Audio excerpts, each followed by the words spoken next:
படத்தை அப்படி பார்க்குறவங்க அதான் சொல்கிறாங்க. படத்தில் எதுவுமே மேட்ச் ஆளுங்க, என்னமோ மாதிரி இருக்குது அப்படின்னு தான் சொல்கிறாங்க. இவ்வளோ ஒரு ஃப்ளாப்பான படத்தை வந்து பார்த்தீங்கன்னா வந்து இவ்வளோ காட்டு மொக்க படத்தை பார்த்ததே கிடையாது. இது வரைக்கும் வந்த படத்திலே வந்து படு காட்டு மொக்க படம்னா இதுதான் சொல்லிட்டு ப்ளூ சட்டை மாறன் சொல்கிறாரு. விஷால் அவர்களுக்கு இந்த பெரிய ஸ்டார் ஆகிட்ட பிறகு இவங்க மண்டையில் ஏறிடுமா? என்ன கேட்டால் இது பெரிய டிசாஸ்டர்ன்றாங்க பெரிய அளவில். இப்போலாம் இன்னைக்கெல்லாம் வந்து பார்த்தீங்கன்னா அக்ரிமெண்ட் படி 2 நாள் 3 நாள் ஓட்டி ஆகணும், அதனால வச்சிருப்பாங்க. நாளைக்கெல்லாம் எடுத்துருவாங்க படத்தை. இது ஒரு வகையாக நெகட்டிவ் ப்ரொமோட் தானே பண்ணுறாங்க. எதிர்மறையாக அவங்க வந்து பேசுகிற நபர்கள்கிட்ட மட்டும் நீங்கள் பைக்கு மைக்க நீட்டிங்கன்னா அவங்ககிட்ட என்ன வரும்? நீங்கள் அவரே சொல்கிறாரு, நான் படம் பார்த்துட்டேன்னு சொல்கிறாரு. படம் பார்த்தா படம் மொக்க போகிறேன்னு சொல்கிறாரு. குறிப்பிட்ட நபர் தான் நான் சொல்றேன். அந்தாலும் இதே வேலையா எடுத்துட்டு நான் பார்த்துருக்கேன். ஆனால் வழக்கமா ரெண்டாவது இந்த நபர் வந்து பார்த்தீங்கன்னா நீங்க பெரும்பாலும் வந்து தியேட்டர் வாசல்ல போய் சர்ச்சையை கலப்புறது தான் இந்த ஆளுடைய வேலையை. ஒருவேளை அவர் எடுத்திருந்தாருன்னா இந்த அளவுக்கு ஆயிருக்காரு. அவர் என்ன ஈட்டின்னு நினைக்கிறார் படம் ஏற்கனவே படம் எடுத்திருக்கிறாரு, நல்ல படம் தான் கொடுத்துருக்காரு. பட் இந்த எனக்கு தெரிஞ்சு நான் கேட்டீங்கன்னா இதை வந்து அவரே இயக்கி இருக்கலாம்னு நினைக்கிறேன். ஏன்னா வரக்கூடிய கருத்தை தான் நான் தகவல் தான் நான் சொல்றேன். அப்போ முழு கவனம் உங்களுக்கு இருக்கணும், அதுக்கான உழைப்பு நீங்க போடணும். நீங்க அப்படி கிடையாது. எல்லாம் 6 மணிக்கு மேல வந்து பாத்தீங்கன்னா வந்து ஆட்டோ ஓடாது கேஸுங்க. இப்போ பிரச்சனையே அதுதான். யாராவது ஒருத்தர் வந்து அப்போ அட்ஜஸ்ட் பண்ணிப்பாங்க. ரைட், ஓகேங்க, சரி டைரக்டர் வந்து அப்படிதாங்க அட்ஜஸ்ட் பண்ணிப்போம். இங்க பிரச்சனையே அதுதான். அதே மாதிரி இன்னொரு விஷயமும் சொல்லியிருந்தாரு சார், தமிழ் சினிமா வந்து ஐசியூல இருக்கு. சொன்னது யாரு? விஷால் அவர்கள் தான் சொல்லியிருக்காரு. இந்த மாதிரியான படங்கள் மூலியமா நல்ல நிலைமைக்கு வரும். இப்போ சொல்றது பார்த்தீங்கன்னா வந்து இந்த படம் போய் பார்க்குறவங்க ஐசியூக்கு போயிடறாங்கன்றாங்க. இப்போ அதுதான் பிரச்சனை. இப்போ படத்தை போய் யார் பார்க்குறாங்களோ அவங்க வந்து ஐசியூவில் அட்மிட் பண்ணுற மாதிரி ஆயிடுதான். அதான் மகுடமே ஊற்றிச்சு இல்லை, அப்புறம் நீங்கள் அந்த மகுடத்துக்கு போயிட்டீங்க. மகுடம்னா என்னம்மா? இதானம்மா மகுடமே ஊற்றிக்கிச்சு இல்லை, இந்த மகுடமே ஊற்றிக்கிச்சு, அப்புறம் அந்த மகுடத்துக்கு ஆசைப்பட்டா எப்படி?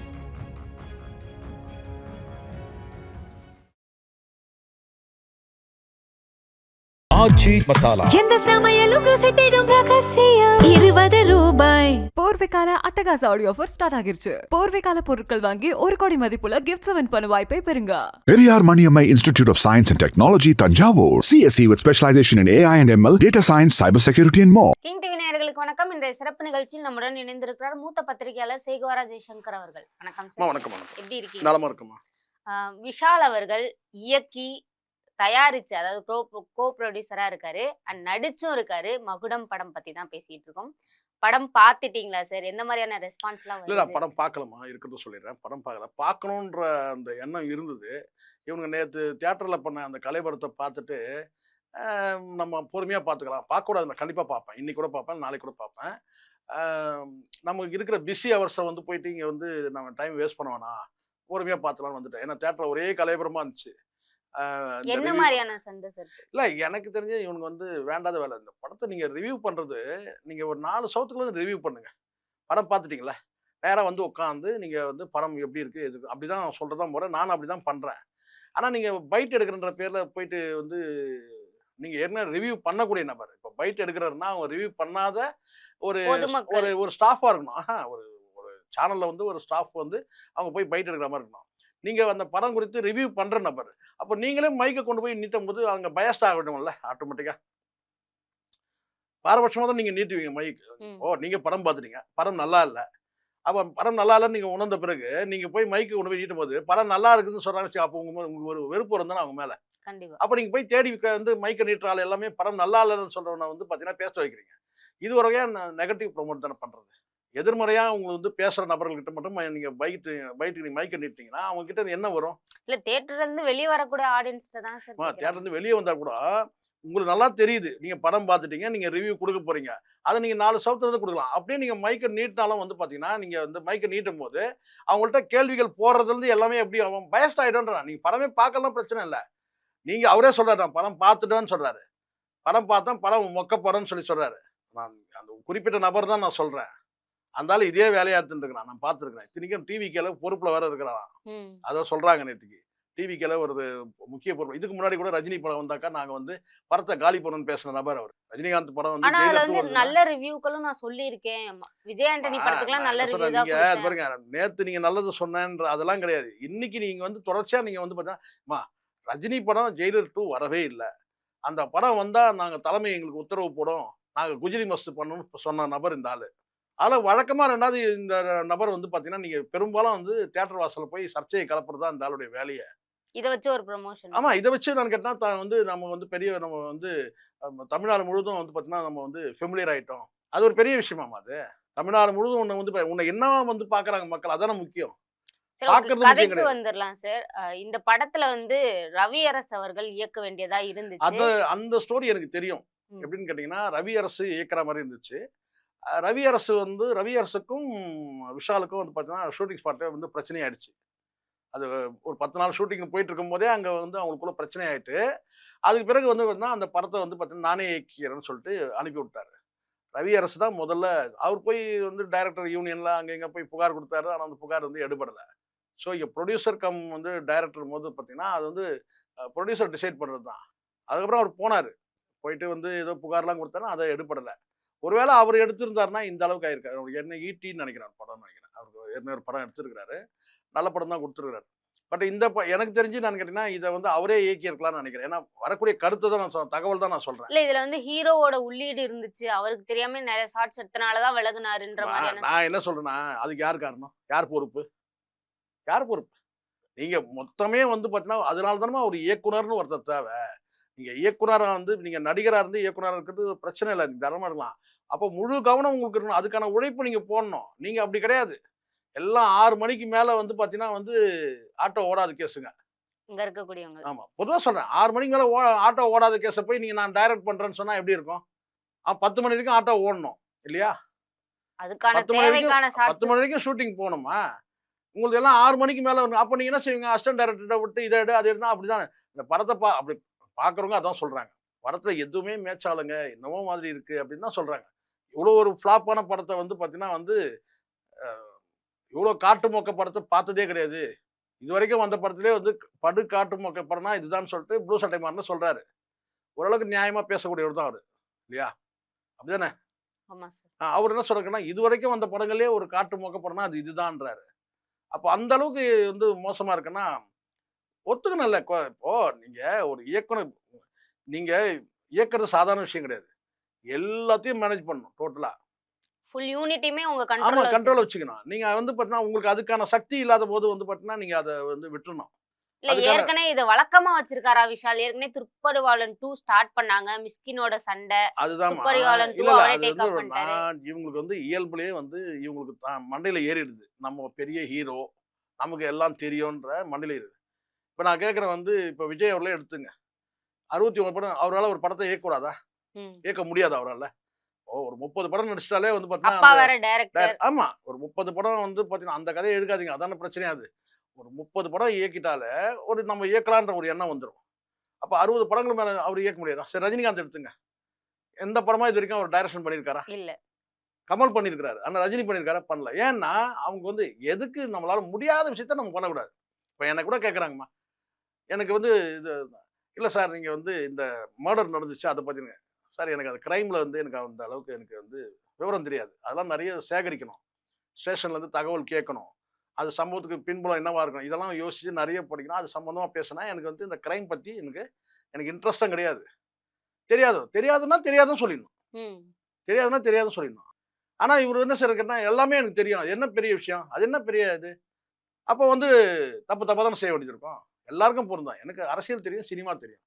பொது சமூகம் குறித்து பேச தெரியும்.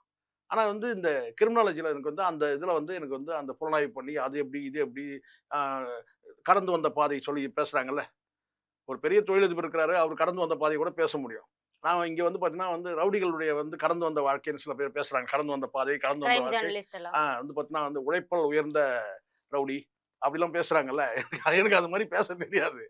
நான் சொல்லுவேன் எனக்கு தெரியாதுன்னா தெரியாதுன்றுவேன். பட் நடிகர்கள் அந்த மாதிரி இருக்க மாட்டாங்க. இப்ப நடிகர் இப்ப இவருக்கு தெரியாத விஷயம்னா இவர் இயக்குனர் தெரியல. ஒரு படத்தை இயக்க தெரியல. நீங்க நான் இயக்கிக்கிறேன்னு சொன்னா ரவியரசுகிட்ட சண்டையே அதுதான். இவர் சொல்றத செய்யாதனுடைய விளைவு தான். இவர் என்ன சொல்றாரு, டைரக்டர் வந்தாச்சுனாமா அங்க நமக்கு தோணும். இந்த இடத்துல இந்த வசனம் வச்சா நல்லா இருக்குமே. இந்த இடத்துல இது இப்படி நடிச்சேன்னா டைரக்டருக்கு ஒரு பார்வை இருக்கு. டைரக்டர் வந்து நைட்டும் பகலும் வந்து பார்த்தீங்கன்னா வந்து அவர் யோசிச்சு முடிவு பண்றாரு. இந்த இடத்துல இப்படி இருக்கணும்னு. அத நீங்க வந்து பார்த்தீங்கன்னா அந்த ஸ்பாட்ல வந்து நீங்க மாத்துனீங்கன்னா அது கடுப்பாகும் யாரா இருந்தாலும். இம்ப்ரோவைஸ் பண்ணா ஓகே. ஓ சொல்ற அப்படி ஷார்ட்ல கிடையாது. நீங்க அவருடைய கற்பனையில அவர் இதுதான் முடிவு பண்ணார். இதுதான் டயலாக், இதுதான் சிச்சுவேஷன். அவர் வராருன்னா, அவர் சொல்றத செஞ்சுட்டு போயிட்டே இருக்கணும் நீங்க. அது சரியா வருது, வரலன்றதுலாம் வேற. அது அவரோட பொறுப்பு. ஆமா. ஆனா நீங்க வந்து இங்க பண்ண சொல்லி கேட்டா, இல்லையே இந்த சீன இப்படி வைக்கலாமே, அப்படி வைக்கலாமே, அப்படின்னு சொல்லி நீங்க டிக்டேட் பண்ணா அங்க சொதப்பலாயிரும். யார் சொல்றத செய்யறது? இல்ல கடந்த காலங்கள்லயே விஷால் அவர்களுக்கு இது மாதிரியான சண்டைகள்லாம் நடந்திருக்காது. விஷால் அவர்களுக்கு கேட்டா, இந்த பெரிய ஸ்டார் ஆயிட்ட பிறகு இவங்க மண்டையில ஏறிடுமா? என்ன கேட்டா இது பெரிய டிசாஸ்டர்ன்றாங்க. பெரிய அளவுல. இப்பலாம் இன்னைக்கெல்லாம் வந்து பார்த்தீங்கன்னா, அக்ரீமெண்ட் படி 2 நாள், 3 நாள் ஓட்டி ஆகணுமா. அதனால வச்சிருப்பாங்க. நாளைக்கெல்லாம் எடுத்துருவாங்க படத்த. போய் பார்க்கணும்னா இப்பயே ஓடி போய் பார்த்துருங்க. அதுக்கப்புறம் ஓடிடில தான் நம்ம பார்க்க வேண்டியது இருக்கும். கூடிய சீக்கிரம் வந்துரும்னு வச்சுக்கங்களேன். அதுவும் நம்ம டைம் ஸ்பெண்ட் பண்ணல. இந்த மாரி கேள்விப்பட்டோம்னாலே போய் ஓடிடில போட முடியுமா? இல்ல சார், ரீசென்ட் இன்டர்வியூல விஷால் சார் சொல்லியிருக்காரு, இந்த படத்தை எடுத்ததுக்கு ஆர்பி சௌத்ரி சார் இருந்திருந்தாருன்னா ரொம்பவே பெருமைப்பட்டிருப்பாரு. ஆமா. அவர் இல்ல அப்படின்னு. நம்ம அது இதுக்கெல்லாம் நான் பதில் சொன்னா நான் ஏடாகூடமா பதில் சொல்லிடுவேன். நம்ம வந்து இல்ல சார், இருக்கு. அவ்வளவு பெருமையா நினைக்கிறாங்கன்னு அவரு சொல்றாங்க இல்ல சார். நான் தான் சொல்றேன்லம்மா. நீங்களே உங்கள பெருமைப்பட்டீங்கன்னா எப்படி? படம் பார்த்துட்டு வந்தவன்லாம் வந்து துப்பின்னு தானே இருக்கிறான். நான் படம் பார்க்கல. படம் பார்த்தேன்னா நான் சொல்லுவேன்.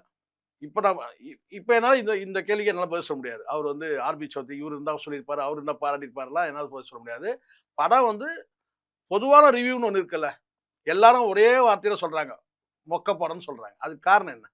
பிரச்சனை உங்ககிட்ட இருக்கு. திரைக்கதை அமைப்பு. பிரச்சனை உங்ககிட்ட இருக்கு. முதல்ல வந்து எனக்கு நல்லாவே தெரியும். ஒரு ரவி அரசு வந்து சண்டை ஆயிட்டு, எதனால சண்டையாச்சுன்றது கூட நான் கேட்டேன். நான் ஒரு எனக்கு சோர்சஸ் மூலமா கேட்கறேன். எதனால பிரச்சனையாச்சு? அப்படின்னு சொல்லி கேட்கும்போது, அவரு வந்து சொல்லும்போது, ஒரு முறைக்கு 2 முறை இவரு பண்ணாத போது, அப்போ கோவமா சொல்றாரு அவரு. அப்ப அத வந்து பார்த்தீங்கன்னா, அவரு வந்து தாங்கிக்க சக்தி இல்ல. யாருக்கு? விஷாலுக்கு. உடனே இவரு பதிலுக்கு பேச, அவங்க 2 பேரும் பேச, அங்கேயே ஸ்பாட்லயே சண்டை ஆயிடுதா, அதுக்கப்புறம் "நீ போ, நான் டைரக்ட் பண்ணிக்கிறேன்" அப்படின்னு சொன்னது. இப்போ யாருக்கு சந்தோஷம்? ரவி அரசு சந்தோஷமா இருக்கும். எப்பயுமே ஒரு படைப்பாளி வந்து பார்த்தீங்கன்னா, அவங்க சொல்றத கேட்கணுமா. ரொம்ப சுயமரியாதை வந்து சீன்ற அளவுக்கு பிரச்சனை இருந்துச்சுன்னா, ஏன்னா டைரக்டருங்களும் நெறைய பைத்தியக்காரங்க மென்டலுங்க நெறைய பாதி டைரக்டருங்க மென்டலா தானே இருக்கிறாங்க. இல்ல நமக்கு அமையறத அவங்களோட பொறுத்து இருக்கு. கற்பனை முழுமையா வெளிய வரணும்னு இல்லம்மா நினைக்கிறேன். கற்பனை இருக்கட்டும். இங்க தமிழ் சினிமாலயே வந்து பார்த்தீங்கன்னா, பாதி டைரக்டருங்க மென்டலா தான் இருக்காங்க. சரி அவங்க பாதி டைரக்டர் மென்டலா இருக்காங்கன்னா, நீங்க வந்து பார்த்தீங்கன்னா, முழுமையா வந்து பார்த்தீங்கன்னா, அது வந்து மனிதனா இருக்கணும். நீங்களும் பாதி மென்டலா இருந்தா எப்படி? இப்ப பிரச்சனையே அதுதான் இப்போ. மகுடம் பிரச்சனை படத்துல என்ன பிரச்சனைன்னு கேட்டீங்கன்னா, அங்கேயும் பாதி, இங்கேயும் பாதி. அப்ப எப்படி வரும்? யாராவது ஒருத்தர் வந்து வேணா அப்ப அட்ஜஸ்ட் பண்ணிப்பாங்க. ரைட் ஓகேங்க. சரி டைரக்டர் வந்து அப்படிதாங்க அட்ஜஸ்ட் பண்ணிப்போம். இங்க பிரச்சனையே அதுதான். அதே மாரி இன்னொரு விஷயமும் சொல்லியிருந்தாரு சார். தமிழ் சினிமா வந்து ஐசியூல இருக்கு. ம். சொன்னது யாரு? இந்த விஷால் அவர்கள் தான் சொல்லியிருக்காரு. இந்த ம். மாதிரியான படங்கள் மூலியமா நல்ல நிலைமைக்கு வரும் அப்படின்னு. இப்ப சொல்றது பார்த்தீங்கன்னா, வந்து இந்த படம் போய் பார்க்குறவங்க ஐசியூக்கு போயிடுறாங்கன்றாங்க. இப்ப அதுதான் பிரச்சனை இப்போ. படத்த போய் யார் பார்க்குறாங்களோ, அவங்க வந்து ஐசியூல அட்மிட் பண்ற மாரி ஆயிடுதான். இப்ப நான் அதனால தான் யோசனை பண்ணிருக்கிறேன். போலாமா? வேணாமா? கடைசி படமா போய் பார்த்துடலாம் விஷால்து. ஏதோ அதுக்கப்புறம் இன்னும் ஒரு 4, 5 வருஷம் ஆகும் எப்படியும் படம் இதுல இந்த இந்த டிசாஸ்டர்லேருந்து மீண்டு வர்றதுக்கு. ஸோ அதனால வந்து இந்த படத்த போய் பார்க்கலாமா? வேணாமா? திடீர்னு இந்த படம் போய் பார்க்குற ஒருத்தர் என் நண்பர் சொன்னாரு, "படம் பார்த்தீங்கன்னா, நீங்க ஐசியூல தான் படுக்கணும் சார்." அந்த அளவுக்கு படம் இருக்குது. ஸோ அதனால நம்ம இனிமே தான் தெரியும். இன்னொரு விஷயமும் ஷேர் பண்ணியிருந்தாரு சார். நான் 2 பேத்துக்கு நன்றி சொல்லணும். ஒண்ணு வந்து திருப்பூர் சுப்பிரமணியன் அவர்கள், இன்னொன்னு ஷாய் தன்சிகா. இவ்வளத்தையும் பொறுத்துட்டு இருந்திருக்காங்க. ஏன்னா, ம். ஏற்கனவே என்கேஜ்மெண்ட் ஆகி கிட்டத்தட்ட 1 வருட காலம் முடிவடைய போது. இன்னமும் அவருக்கு இந்த கல்யாணம்ன்ற ஒரு விஷயம் இருக்குல்ல சார். ஒரு எந்த ஒரு முட்டாளும் வந்து பார்த்தீங்கன்னா, முட்டாள் தான் செய்வான்மா.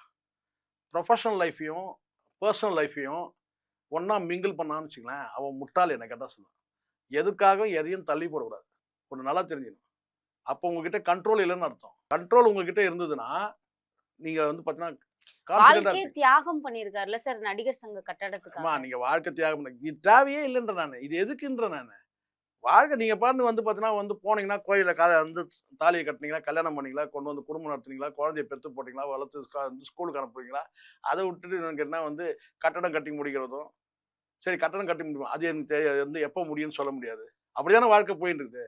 இதுக்கெல்லாம் வந்து இதெல்லாம் வந்து சொத்தையான காரணம். இதெல்லாம் தனிப்பட்ட என்னுடைய அனுபவத்துல நான் சொல்றேன். தனிப்பட்ட வாழ்க்கையும், தொழில் வாழ்க்கையும் சேர்க்காதீங்க. தொழில் வாழ்க்கையில ஏற்றம், இறக்கம் எல்லாமே இருக்கும். இப்ப படம் ஃபெயிலியர் ஆயிடுச்சு. நீங்க என்ன செய்யுங்க? அடுத்து ஒரு சபதம் போடுங்க. ஒரு வெற்றி படம் குடுத்துட்டு தான் நான் கல்யாணம் பண்ணிப்பேன். அடுத்த சபதம் போடுங்க. எப்போ முடியும்? இப்ப சாய் தனுஷிகா நிலைமை என்னதான் சார்? சார் நிலைமைன்றது அதெல்லாம் ஒண்ணும் கிடையாதும்மா. அவங்க வந்து கல்யாணம் பண்ணிக்கிட்டோம். அந்த நம்ம வந்து இன்னொருத்தருடைய வாழ்க்கைய நம்ம சொல்ல வேணாம். ஏதோ கேலியா கிண்டலா பண்ண வேணாம். நான் கேட்கறது என்னன்னா, இந்த சபதமெல்லாம் வந்து வீணானதுன்றேன் நான். வாழ்க்கையில எது எது நடக்கணுமோ அப்ப நடந்துடணும். சும்மா இதுக்காக தள்ளி போட்டான், அதுக்காக தள்ளி போட்டேன், இதை பண்ணேன், அதை பண்ணேன், அதெல்லாம் வேஸ்ட்டு. கட்டடம் கட்டுறதுக்கு எப்படி இருந்தாலும் வந்து பார்த்தீங்கன்னா, அது கட்டணம் எப்போ கட்டி முடியணுமோ, அது இப்போ இன்னும் கூட 6 மாதம் ஆகும். இல்ல 60 நாட்கள்ல முடிஞ்சிரும் அப்படின்னு. சரி முடியட்டும். முடிஞ்சு பண்ணிக்கிட்டோம். பண்ணிக்கிட்டா சந்தோஷம் தான். நடந்தா சந்தோஷம் தான் நம்ம சொல்றோம். இல்ல நம்ம என்ன எக்ஸாக்ட்டா சொல்ல குறுக்க நிக்க மாட்றாங்களே. அதுதான் நீங்க அத மிங்கிள் பண்ண தான் தப்பு. அது 2த்தையும் ஒண்ணா சேர்த்து தான் தப்பு. கல்யாணம் தனி, கல்யாணம் தனி. அது வந்து பார்த்தீங்கன்னா வந்து இது தொழில் சம்மந்தமானது. இத கொண்டு வந்து பார்த்தீங்கன்னா வந்து இப்ப நீங்க சொல்லுங்க ஒரு சில பேர் சொல்லுவாங்க என்ன கேட்டனா, நான் வீடு கட்டிட்டு தான் கல்யாணம் பண்ணிப்பேன்னு சொல்லுவான். பல பேர் அப்படி சொல்லி வீடெல்லாம் கட்டி முடிச்சிருவான். பொண்ணு கிடைக்காது. பொண்ணு கிடைக்காது. ஸோ இதெல்லாம் வந்து இது வேற, அது வேற. எனக்கு வேலை கிடைச்ச பிறகு தான் கல்யாணம் பண்ணிப்போம்னு சொல்லிட்டு பார்த்தீங்கன்னா, 35 வயசுல வந்து பார்த்தீங்கன்னா, இவன் ஸ்டெம் எல்லாம் வந்து பார்த்தீங்கன்னா வீக் ஆன பிறகு, அதுக்கப்புறம் வந்து கல்யாணம் பண்ணிப்பான். அப்புறம் அங்க போய் கட்டினா, அதுக்கப்புறம் கல்யாணம் பண்ணிக்கின்னு, அதுக்கப்புறம் வந்து பார்த்தீங்கன்னா, மகப்பேறுக்காக வந்து பார்த்தீங்கன்னா, ஹாஸ்பிட்டலா ஏறி இறங்கும். காலகாலத்துல எது எப்போ முடியணுமோ அப்போ முடியணும். அதுதான் சரியா இருக்குமே தவிர, நான் கோடீஸ்வரன் ஆன பிறகு தான் நான் கல்யாணம் பண்ணிப்பேன்னு சொன்னா, கோடீஸ்வரன் ஆயிடுவேன். கல்யாணம் கூட ஆயிடும். ஆனா அதுக்கு அடுத்தது ஒரு சிக்கல் உருவாகும். எல்லாருக்கும் பொருந்தும் நான் சொல்றேன். அந்தந்த நேரத்துல எது பண்ணணுமோ அதெல்லாம் பண்ணி முடிச்சிடணும். இல்ல வெளி வட்டாரங்கள்ல சொல்லப்படுறது என்னன்னா, ரீசன்ட் டேஸ்ல விஷால் அவர்களுக்கு உடல்நிலை சரியில்லை அப்படின்னு சொன்னாங்க. அதுக்கும் இந்த அம்மா, இங்க கட்டடத்தையும் சேர்த்து பாருங்க வச்சு நல்லா சொல்றாங்க. ஒண்ணு புரிஞ்சுங்க. உடல்நிலை சரியில்லைன்னா என்ன உடல்நிலை சரியில்லை? அத சொல்லணும் முதல்ல. உடல்நிலை சரியில்லைன்னா என்ன என்ன பிரச்சனை என்ன? அத வெளிப்படையா சொல்லாமே. ரகசிய நோய் எதுவும் கிடையாது. இருக்கிற உண்மைதானம்மா. என்ன ப்ராப்ளம் இருக்குதோ வெளிப்படையா சொல்லலாம். எனக்கு இந்த பிரச்சனை இருக்குன்னு சொல்லலாம். அதெல்லாம் கிடையாது. இத சொன்னா தான் இவங்களுக்கு வந்து வந்துரும். நான் கேட்டா இவரு தனிப்பட்ட முறையில வந்து அட்டாக் பண்றாரு. அதெல்லாம் கிடையாது. ஒழுக்கம் வந்து வேணும். ஒழுக்கம் இல்லைன்னா எல்லா நோயும் வரும். அது இவ்வளவுதான். ஒழுக்கம்னா எல்லாத்துலயுமே இருக்கு. நடவடிக்கையில ஒழுக்கம், உணவுல ஒழுக்கம், உறங்குறதுல ஒழுக்கம், எல்லாமே வந்து பார்த்தீங்கன்னா ஒழுக்கம் இருக்கு. அந்த ஒழுக்கக்கேடுலன்னா எல்லா நோயும் வரும். இது எல்லாருக்கும் பொருந்தும். எனக்கும் பொருந்தும், உங்களுக்கும் பொருந்தும், எல்லாருக்கும் பொருந்தும். ஒழுக்கமா வாழ வேண்டிய நேரத்துல ஒழுக்கமா வாழணும். அத விட்டுறீங்க. ஆடு மாடு மாரி வாழ்ந்துட்டு அதுக்கப்புறம் பார்த்தீங்கன்னா, எனக்கு இங்க இது வந்துடுச்சு, அங்க அது வந்துடுச்சுன்னா பின்ன வரதான் செய்யும். எல்லாருக்கும் எனக்கும் பொருந்துமா அது? அடிப்படையில ஒழுக்கமா இருந்தா பிரச்சனையே கிடையாது. அப்படியே வியாதி வந்தா கூட பார்த்தீங்கன்னா, இந்த வியாதி வந்திருக்குன்னு சொல்றதுல என்ன இருக்குது? அப்படின்னா ரகசிய நோய். உடல்நிலை சரியில்லைனா என்ன சரியில்ல? சொல்லுங்க. என்ன ப்ராப்ளம் ஆச்சு? என்ன பார்ட் எந்த அங்கத்துல வந்து பிரச்சனை ஆயிடுச்சு? கிட்னி வேலை செய்யலையா? இந்த ஹார்ட் வேலை செய்யலையா? இல்ல மூளை வேலை செய்யலையா? என்ன வேலை? சொல்லுங்க. நோய்னா என்ன நோய்? அப்போ அதெல்லாம் கிடையாது. இவங்களுக்குள்ள பிரச்சனை என்னன்னு கேட்டா, பழக்கவழக்கத்துல ஏற்படுற பிரச்சனை. அத வெளிய சொல்றதுக்கு வெட்கம். விஷால சொல்லல. பொதுவா சொல்றேன். வெளிப்படையா சொல்ல முடியாததுக்கு ஒரு காரணமா வெளிய சொல்ல முடியாது. ஆமா. உடல்நிலை சரியில்ல. ஜெனரலா சொல்றேன். இப்போ தயாரிப்பாளர் சங்கத்துல வந்து ஒண்ணாவே இல்ல. தமிழ் சினிமாவே ஒண்ணா இல்ல. தயாரிப்பாளர் சங்கமே 4 விதமா இருக்கு. யார் யாரு எத சரி பண்றாங்கன்னே தெரியல. இப்போ ஒரு தயாரிப்பாளரா வரணும்னா வர வேணான்னு தான் சொல்லுவேன். இதற்காக வந்து எல்லாருமே என்கிட்ட சண்டை தான் போடுறாங்க அப்படின்ற யார் விஷயத்த சொல்றது? விஷால் அவர்கள் சொல்லியிருக்காங்க. அவ இதெல்லாம் சொல்றது தகுதி இருக்காம்மா? நடிகர் சங்கமே எத்தன இருக்கு? நடிகர் சங்கம் ஒண்ணா இருக்கிற மாரி தெரியுது.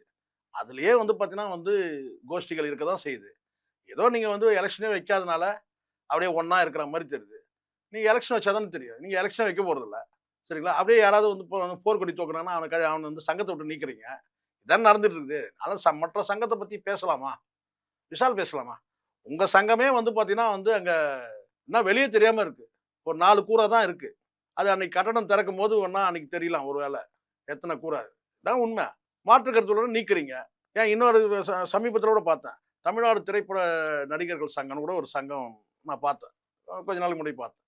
அப்ப இது என்னது அப்படின்னா, அது தென்னிந்திய திரைப்பட நடிகர்கள் சங்கம். அப்ப இது தமிழ்நாடு திரைப்பட நடிகர்கள் சங்கம். இப்ப புரியுதுங்களா? இங்கேயே இருக்குது. தனித்தனியா இருக்குது. கடைசியா ஒரு பிரபல நிகழ்ச்சியில பங்கேற்கும் போது 31ல அரசியலுக்கு வரதுக்கான வாய்ப்பு இருக்குமா அப்படின்னு கேட்டாங்க. ம். நிச்சயமா எப்படி நடக்குதோ அது கண்டிப்பா நடக்கும் அப்படின்னு சொல்லியிருக்காரு சார். ம். விஷால் அவர்கள் அரசியலுக்கு வந்தா நல்லது ஆமா. நடக்குமா? இதான் மகுடமே ஊத்திச்சுல்ல. அப்புறம் நீங்க அந்த மகுடத்துக்கு போயிட்டீங்க. மகுடம்னா என்னம்மா? இதானம்மா? மகுடமே ஊத்திக்கிச்சுல்ல. இந்த மகுடமே ஊத்திக்கிச்சு. அப்புறம் அந்த மகுடத்துக்கு ஆசைப்பட்டா எப்படி? ஸோ அதனால எங்க வரட்டும் தாராளமா. இல்ல ஆர்கே நகர்ல நின்னு போனப்போ சாமியே வந்து வேணாம் அப்படின்னு அப்படிலாம் கிடையாது. தடுத்துருச்சு. ஃபார்ம் ஃபில் பண்ண தெரியாம வந்து சிக்கலாயிடுச்சு. ஆர்கே நகர்ல. ஃபார்ம் ஃபில் பண்றதுக்கு சரியான நபர் இருந்திருக்கணும். அத ஃபில் பண்ண முடியாதனால ஏற்பட்ட தடங்கல் தான் அது. அதான் அரசியல் வந்து வரட்டும். கடவுள் தடுத்திருக்காரு சார். அப்படி நீ அப்படின்னு கடவுளை பிடிச்சி இருக்காது எனக்கு தெரியாது. எனக்கும் அவருக்கும் பஞ்சாயத்து இருக்கு. அது வேற விஷயம். ஆனால் விஷால பொறுத்தவரைக்கும் ஃபார்ம் ஃபில் பண்ணலன்னு ஒரு பிரச்சனை இருக்குது. ஒருவேளை இப்போ எப்படி ஃபார்ம் ஃபில் பண்றதுலாம் தெரிஞ்சிட்டு இருப்பாரு. போட்டி போடட்டும்ன்ற நான். 2031ல கண்டிப்பா அவர் அரசியல் எதிர்பார்க்கலாமா? யார் வேணா அரசியலுக்கு வரட்டும்மா. வந்து ஜெயிக்கட்டும்ன்ற நான். விஜய் அரசியல் வந்த பிறகு நிறைய பேருக்கு ஆசை வந்துடுச்சு. வரட்டும். எலெக்ஷன் நிக்கட்டும். மக்கள் முடிவு பண்றாங்க அவ்வளவுதான். நம்ம ஏன் வர வேணாம்னு சொல்லிட்டோம். சம்பாரிச்சதுக்கு கொஞ்சம் செலவு பண்ணிட்டு வந்து தொடர்ந்து பேசுவோம் சார். இதுவரை எங்களுடன் பல்வேறு கருத்துக்களை பகிர்ந்தமைக்கு நன்றி சார். நன்றி நன்றி. ஆச்சி மசாலா. எந்த சமையலும் ருசி தேடும் ரகசியம் 20 ரூபாய். போர்வைக்கால அட்டகாச ஆடியோ ஆஃபர் ஸ்டார்ட் ஆகிருச்சு. போர்வைக்கால பொருட்கள் வாங்கி 1 கோடி மதிப்புள்ள கிஃப்ட்ஸ் வின் பண்ண வாய்ப்பை பெறுங்க. Periyar Maniammai Institute of Science and Technology, Tanjavur. CSE with specialization in AI and ML, data science, cybersecurity and more.